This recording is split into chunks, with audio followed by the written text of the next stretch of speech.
तो अपने dare devil और सोर्समैन के ऑरा फार्मिंग से लेकर अपने व्हाइट टाइगर के रिटर्न तक हमें इस हफ्ते मार्वल वालों की तरफ से डेयर डेविल के एपिसोड 2 एंड 3 देखने को मिला। और देखो पर्सनली मुझे ये दोनों ही एपिसोड काफी डिसेंट लगे, क्योंकि अनलाइक फर्स्ट एपिसोड यहाँ पर स्टेक्स उतने ज्यादा हाई नहीं थे। एज अगर तुम याद करो तो एपिसोड 1 के फिनाले में, यानी कि जो लास्ट फाइट हुई थी टास्क फोर्स वालों के साथ, उसमें ऑलमोस्ट डेयर डेविल मर जाता अगर वहाँ पे बुलजाई इंटरफेयर नहीं करता। लेकिन बचे कुछ इन दोनों ही एपिसोड्स में उसके साथ काफी सेफ प्ले किया गया है। तो चलो आज की वीडियो में जानते हैं दोनों ही एपिसोड की स्टोरी को, जिनके अपने भी कुछ कूल मूवमेंट जरूर है। तो अपने एपिसोड 2 की स्टार्टिंग वही से होती है जहाँ पे एपिसोड 1 खत्म हुआ था, यानी कि चेरी को हार्ट अटैक आता है एंड बुलजाई सारे टास्क फोर्स वालों को निपटाने के बाद एक चाकू फेंकता है जिससे स्क्रैच करके लिखा हुआ था कि यूर वेलकम, और वहाँ पर अपने पॉइंट डेक्स्टर का जो सिंबल है वो भी बना हुआ था। एंड इन सारी चीजों के बाद हॉस्पिटल वाले तो चेरी को ले जाते हैं एंड डेयर डेविल भी उस चाकू को फील करके पता कर लेता है कि उसकी मदद बुलजाई ने की है। जिसके बाद वो कैरन से मिलकर इन सारी बातों को डिस्कस करता है और कैरन के अकॉर्डिंग या तो बुलजाई किंगपिन को मारे या फिर किंगपिन बुलजाई को मारे, फायदा उन्हीं लोगों का है। लेकिन अपना Gandhi lover Matt Murdoch even बुलजाई की भी डेथ को कहीं से वैलिड नहीं मानना चाहता। बट हाँ, यहाँ पर हमें एक और भी बात बताई जाती है कि भले ही बुलजाई कितने भी टास्क फोर्स वालों को मारे, क्योंकि वो अपने मेयर फिस्क ने डेयर डेविल को टेररिस्ट घोषित कर दिया है, इसलिए जितने भी टास्क फोर्स वाले मरेंगे उन सबका बिल तो डेयर डेविल के ऊपर ही फटेगा। बट इसके बाद अपना मैट और कैरन डिसाइड करते हैं कि वो लोग FBI वालों को इस बात का प्रूफ देंगे कि फिस्क न्यूयॉर्क के अंदर वेपन स्मगल कर रहा था, जिसके बाद एटलीस्ट उसे मेयर से तो हटा ही दिया जाएगा। और इस चीज को प्रूव करने के लिए उन्हें वो शिप का सेकंड मैन चाहिए था, जो कि शिप का को पायलट भी था। एज फर्स्ट ही एपिसोड में फर्स्ट वाले को तो अपने मिस्टर कैशमैन ने उड़ा ही दिया था। और उसी दूसरे बंदे की थोड़ी जानकारी लेने के लिए ये दोनों एरियाना के पास जाते हैं, यानी कि अपने फर्स्ट एपिसोड की वही बंदे जिसने पहले वाले आदमी को शेल्टर दिया था, यानी कि पहले वाले को पायलट को। बट इससे पहले कि वो लोग वहां पहुंच पाते हैं, टास्क फोर्स वाले अरियाना को भी ले जाते हैं एज उसने फर्स्ट को पायलट को शेल्टर जो दी थी। फिर इधर दूसरी तरफ हमें किंगपिन का सीन दिखाया जाता है, जहाँ पर बक उसको एडवाइस करता है कि अपने किंगपिन को ये रिवील कर देना चाहिए न्यूयॉर्क के सामने कि मैट मॉर्डॉक की डेयर डेविल है। लेकिन फिस्क इतना ज्यादा हरामी होता है कि वो इससे एक लेवल और ऊपर की चाल चलता है। एज वो न्यूयॉर्क में अनाउंस करता है कि मैट मॉर्डॉक ने उसकी जान बचाई थी, लेकिन अब वो लापता हो चुका है, इसलिए सब उसे ढूंढे। जिसकी वजह से पूरे न्यूयॉर्क में हर जगह उसके पर्चे लग जाते हैं मैट मॉर्डॉक के, और चूंकि पूरे न्यूयॉर्क वालों को उसकी शक्ल पता चल चुकी थी, इसलिए अब उसे ढूंढना काफी आसान हो जाता। एंड दूसरा क्या है कि डेयर डेविल को तो उसने टेररिस्ट घोषित कर ही दिया था। एंड अपने किंगपिन के इस चाल की वजह से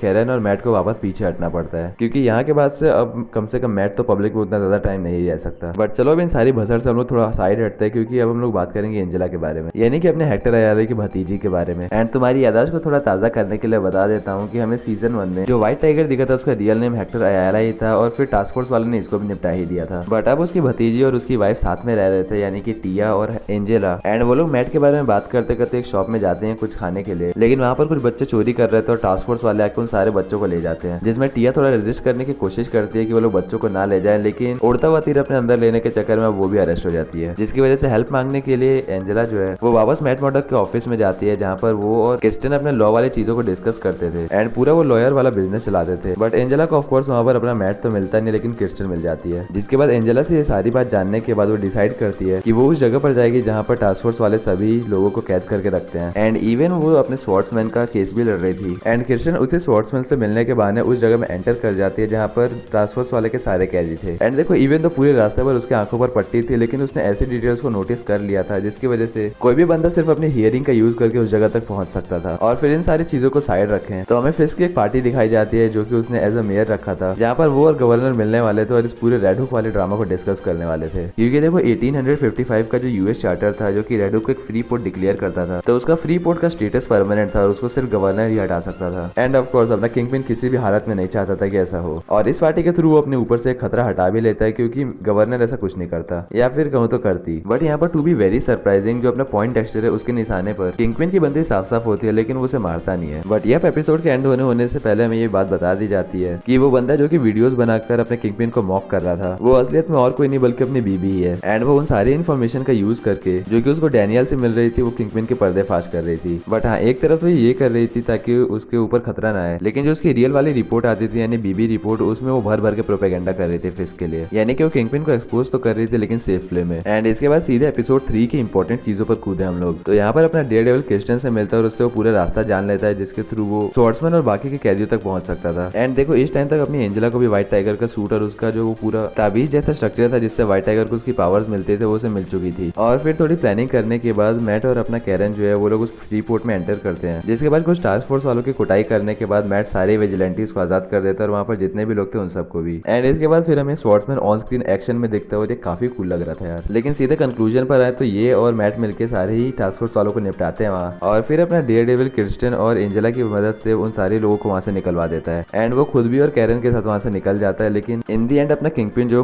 उस पूरे नॉर्दर्न शिप जो थी जो कि डूबी हुई थी उसको खुद ही ब्लास्ट करवा देता है, जिसकी वजह से कुछ भी सबूत नहीं बचते। और मैट का जो पूरा प्लान था कि वो लोग फिश को एक्सपोज करेंगे FBI वालों के आगे, तो वो तो फेल होता ही है, लेकिन वो लोग वापस से जीरो पर आ जाते हैं। अब चलो फालतू की बातें करके मैं इस वीडियो को और ज्यादा लंबा नहीं खींचूंगा। तुमने अगर ये दोनों ही एपिसोड्स देख ले तो तुम मुझे कमेंट्स में जरूर बताओ कि तुम्हें कैसे लगे, या फिर अगर तुमने कोई ऐसी डिटेल नोटिस की हो जो कि मैंने नहीं की तो तुम वो भी कमेंट में शेयर कर सकते हो। बाकी अगर एज यूजुअल वीडियो पसंद आई होगी तो लाइक कर देना और चैनल को सब्सक्राइब करके बेल आइकन भी दबा देना। मैं मिलता हूँ नेक्स्ट वीडियो में, बाय।